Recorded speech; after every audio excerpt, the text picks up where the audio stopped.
the great and deathless Trixie! And for my next trick, the great and powerful Trixie will perform her greatest feat yet! Trixie disappeared, the smoke clearing too early to reveal her running off stage to the right. Starlight Glimmer watched from the crowd, sipping from her favorite cup. Trixie had been working on a new routine for a while, but was mum on the actual details. Grunts of strain came from the stage as Trixie reappeared from the right, pushing against a giant crate of fireworks. Much larger than her usual stash, Glimmer couldn't help but worry about a few of the rockets, being black with pony skulls and crossbones stamped on the side. For this trick, the great and powerful Trixie will need a volunteer, the strongest pony in the crowd. She scanned the audience and pointed out to a large shadow in the front. You there! Come on stage! Bulk Biceps lifted above the crowd, already hyped. He threw himself onto the wooden platform, making sure to show off his muscles to the audience. Trixie faced the audience as she talked. You seem like a pretty strong pony. Yeah! Strong enough to, say, move this big box of fireworks? Yeah! Then go ahead. Push it as hard as you can. Bulk screamed with joy, throwing his entire mass at the box. It didn't budge. He beat his wings, throwing what wing power he had into his push. The box remained stubborn. He finally ran back, getting a running start, and then throwing his entire shoulder at the box. He continued to struggle, finally pitifully beating at it with his hooves. Pretty hard, huh? Would you like some help? He nodded, fat tears in his eyes. Many more ponies were called up to the stage, trying to help Bulk Biceps move the crate even an inch. They knew it was possible. They'd seen Trixie push it on stage. Even when Applejack came up to assist, the box remained obstinate. You see, Trixie explained as the ponies continued to push the box. This box is invincible to normal ponies. However, the great and powerful Trixie knows its secret and will defeat it in front of your very eyes. She shooed her volunteers off the stage, walking behind the crate. It slowly rose, Trixie coming up from below it, balancing the giant crate on her hooves. See? Nothing is beyond the great... The box crashed down on her. The stage groaned, and a second later the wooden floor of the stage gave way, the crate going halfway in before hitting the ground underneath. The impact set off one of the fireworks inside, and soon a fireball engulfed the entire makeshift theater as ponies ran for cover from the wayward rockets. Starlight did her best to protect the ponies threatened, but as the arsenal of fireworks emptied itself, her thoughts turned to the magician. Trixie! She called out, running to the burnt husk of the stage. She lifted the blackened crate from the hole. She saw her worst fear. There was barely anything left. Nothing but a smoking crater. And in its center, the color drained from her face. She stumbled backwards, unable to believe what had just happened. The great and powerful Trixie, her friend, was dead. Glimmer had been wandering Ponyville in a depressed haze for the last few days, still in shock. The first pony to truly understand her had her life snuffed out, just like that. Twilight had told her they would do everything they could to make sure she got a proper burial, even have Celestia give her eulogy. But that wouldn't bring her back. Nothing would. She sat at one of the trees in Ponyville's park, blankly staring ahead. This was the greatest pain she had ever known. A deep, dull, wrenching abyss in her soul that would never heal. She couldn't even work up the effort to cry most times. A part of her had died with the show pony. Trixie walked by the tree, a half-finished sandwich floating in front of her. Hi, Starlight. Hi, Trixie. Between the shock, grief, the first seeds of an evil plan being hatched to abuse time magic and reverse Trixie's death, and more grief, it took Glimmer a good 10 minutes to process who'd she just talked to. When it hit her, she sprung up with a wild gleam in her eye. Trixie? By then, the magician was well out of sight. Maybe it was all a hallucination, but she had to make sure. She ran from the park, headed towards the site of Trixie's wagon. When she arrived, she brought her back hooves down and screeched along the ground, upon seeing the sight of Trixie in the window of her wagon, reading the newspaper while finishing the remains of the sandwich. The grief in her heart melted, replaced by pure joy. Her vision became blurry, and her heart nearly jumped into her throat as she ran over. Trixie only noticed her at the last second, and the surprise from Glimmer's sudden bear hug made her drop her sandwich. Trixie! How did you... I was so... Trixie tried to hide her disgust and/or surprise. Hi? She'd completely broken down, her words incomprehensible as she just cried her way through the suffocating hug. Minutes passed until she was finally finished, looking up to her friend with red eyes and a runny nose. The showpony still kept her reserved demeanor. Starlight? Are you okay? What do you mean, are you okay? I thought you died! Yeah, obviously. You don't really survive a box crushing you and then exploding. Glimmer shook her head. Wait, what?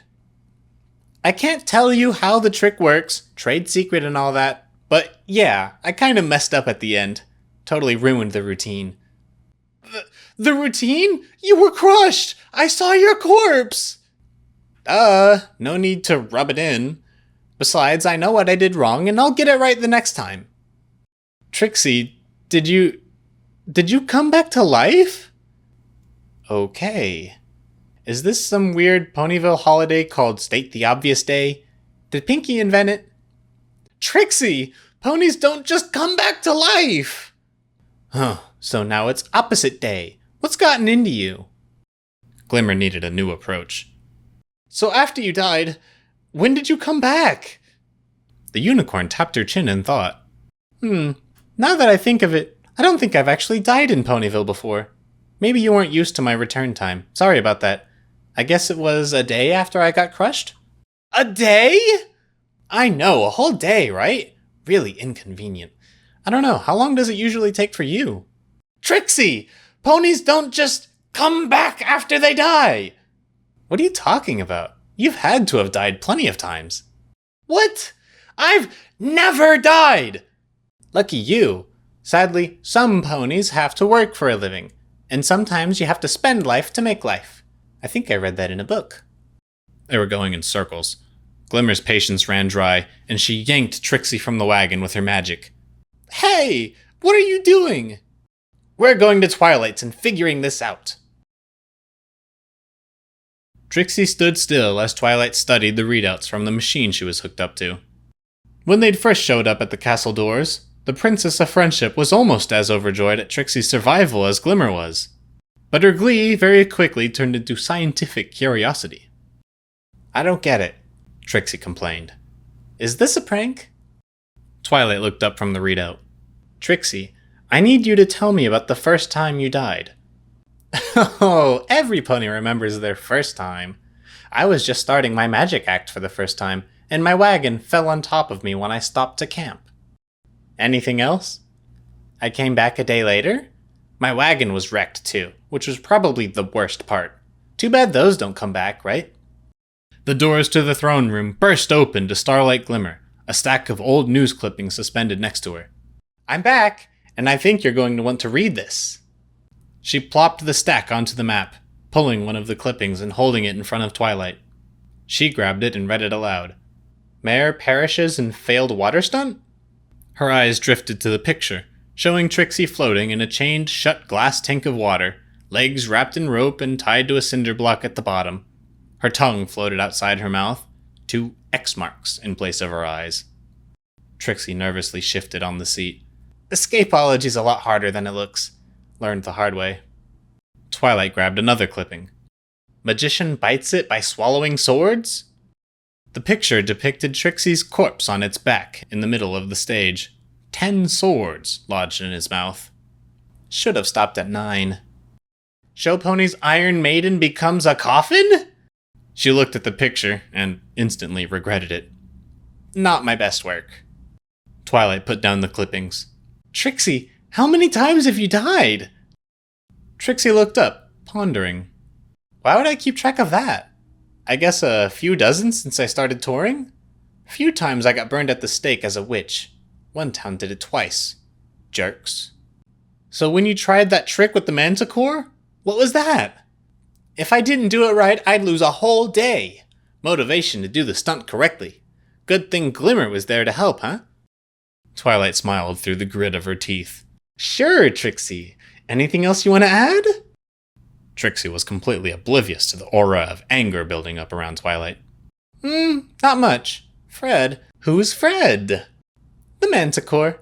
Fred probably ate me 3 times in practice. It was Glimmer's turn for questions. Trixie, do you not understand the power you have? I don't know. Other ponies can't do this, Trixie. When creatures die, that's it. They're gone. Forever. Trixie took her time to process this.